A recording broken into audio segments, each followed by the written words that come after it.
Üstündə Mercedes motoru olan BMW. Özü yarış maşını ki, yarış BMW-si 30 Kuza hamının tanıdığı həmin o əfsanə. Amma niyə bu maşının üstündə Mercedes motoru var? İndi mən bu sualı əlbəttə ki, bu maşının necə deyirlər sahibi, həm də pilotumuz Rəhmana verəcəm. Rəhman necəsən də var deyil? Çox sağ olun, necəsiz? Sağ ol qardaşım, şükür Allah. Bu nə deyə belə? Bu motor nə məsələdir? Bu BMW motoru tapmadınız qardaşım. Biraz fərqli olsun da. Yəni Fərqli nə? 4-4 çox adamda var. Aha. Drift, belə desə, drift karlarda. Aha. Mən dedim ki, 5 motor Mercedes qoyuyorum. Zaten ikisi də Alman Tamam. brendidir. Ha, yəni heç kimi xətrə dəymirsən də burada. Xətrinə dəymirəm. Nə şiası, nə cavab. Amma bilirsən, indi bu çəkirik də, indi bunu göstəririk.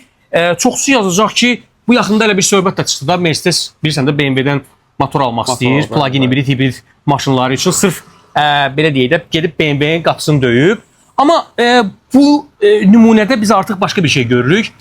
Güc üçün, müqavimət üçün BMW Mercedesin qapısını döyüb. Yeri gəlmişkən M113 motorudur, 5 motorda səhv eləmirəmsə. motordur. Belə bir şey deyərdim. Əvvəlki S-klassların üstündə olan. S-klassının köhnə, belə desək, Qalikin üstündə hə, 220, 221-də səfərimiz olub, Qalikdə olub, ayso köhnə Mercedeslərdə. Belə bir şey deyək də, indi ola bilər ki, BMW-nin qapısını döyür, amma öz illərində mən deyərdim ki, Mercedes motoru daha yaxşı olur.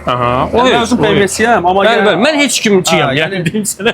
Mercedes-ə bir balaca fanatıyam. Həqiqətən o illərdə Mercedes motoru daha üstün olub. Yəni bunu çox adam da belə desək, mənlə razılaşa bilər. Yəni biz bunu driftdə sırf yoxlayırıq. 4-4 performansı da başqa cürdür, 4-4 motorun.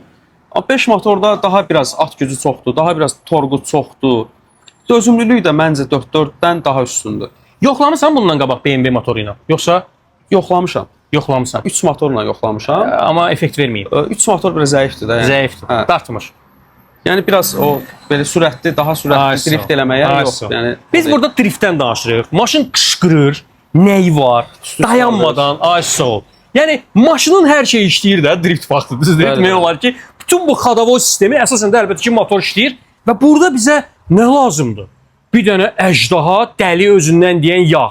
O da ki, etekdir əlbəttə ki. Öz etekin pausunu birinci dəfə deyirsən yoxlayacaqsan. Etekin pausunu bəli, birinci dəfə sizin məsləhətinizlə yoxlayacağıq. Aha, görək necə olacaq. Beynəlxalq yarışda yoxlayacağıq onu, daha sürətli yarışdır. Gürcüstana yeri gəlmişik Rəhman. Gürcüstanda bilmirəm neçənci yarışdır bu artıq ölkə qırağından. Bu maşınla belə desək, səhv eləmirəmsə 6-cı ya 5 ya 6-cı dəfə bu maşından qoşuluram Gürcüstan yarışına. Motor zad vurmayıb indiyə kimi hansısa bir yarışlar zad da. Burada Azərbaycan çempionatında olmuşdu, bəli.